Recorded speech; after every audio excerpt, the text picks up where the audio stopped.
Mr. Chairman, sir, I am very thankful to any honorable colleague for having made a very enlightened speech on the bill and the various issues involved. There was a considerable discussion on the merits and demerits of the legislature. I must thank various honorable members for the very learned and profound discussion which they have had here in this house today. While thanking them for that, I must say, since that question was not an issue before the house, I will not waste the valuable time of the honorable house by replying to that. In the statement of objects and reasons of the bill, it has been stated that equal representation is the main object of federalism or something to that effect, while object of federalism agreeing that is one of the purposes or one of the objectives. I cannot agree that is the sole objective or the purpose.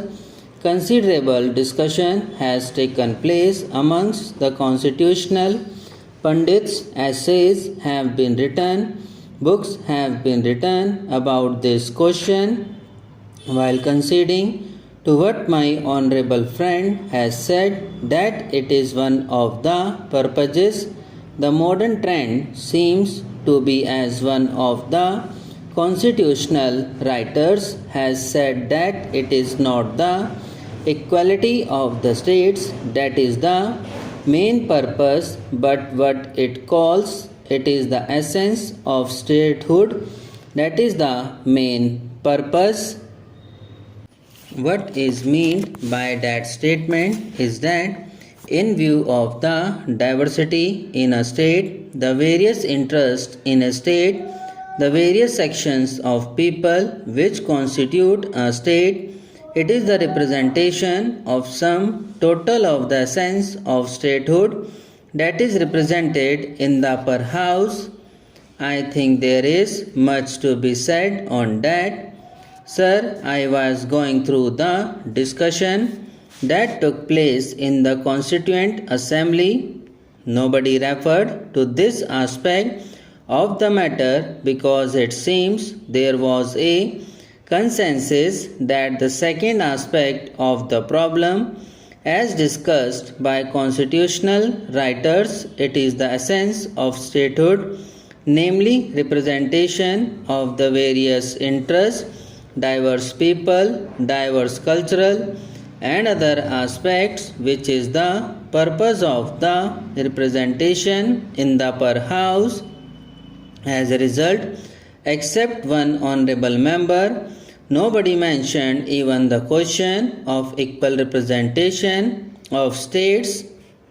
As a result, except one honorable member, nobody mentioned even the question of equal representation of states. The main emphasis was on whether there was necessity for a legislature, and on these lines we have had an excellent treatment of the subject in the House. Mr. Chairman, sir, at the outset I wish to express my sincerest thanks to all the members and the ministers of state for law for their participation in this debate, and I take this opportunity of congratulating the honorable member for what I consider his maiden appearance in a debate in this house after taking over the charge of the ministry. When I started this debate, you must have noticed that I spoke in a very low key.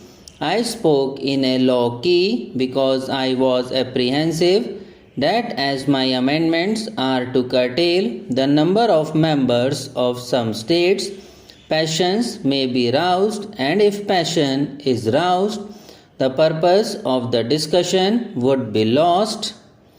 I am happy that members approached the debate dispassionately and calmly, and in fact we had a very good discussion as I see it on all points. My honorable friend criticized the whip system, and I understand why he has criticized. because it appears that the whip of his party did not permit him to speak in the presidential address debate. Therefore, what he could not speak in the presidential address debate, he tried to speak here, and though most of what he said had no relevance to the subject matter except referring to my bill once, his whole speech was on other subjects. Therefore, I think I need not reply to them, as this morning the Prime Minister has replied to all the points, and during the debate on the presidential address there was enough discussion on these points. My honorable friend has supported me, but as an extremely intelligent member of the House, he has tried to give in a clever way very different political overtone to it. He said that the bill should be the first step for increasing the power of the states. I beg to differ from him so far as this is concerned, because I feel that in a country like ours with so many diversities and separatist forces, there must be a strong center, and one of the essences or basic features of the reason for which two chambers theory is encouraged as to keep a check on the separatist forces. My own view was on which the honorable member differed, that if only some of the states are given too much representation, they may upset the balance at some time. The bill to give more representation and powers to the states is not welcome, as this shall lead to rise of the separatist forces. Therefore, our constitution has laid the basis of strong center in the interest of unity as such. Mr. Chairman, sir, I am very thankful to my honorable colleague for having made a very enlightened speech on the bill and the various issues involved. There was a considerable discussion on the merits and demands of the legislature. I must thank various honorable members for the very learned and profound discussion which they have had here in this house today. While thanking them for that, I must say, subscribe now and press the bell icon. Never miss an update.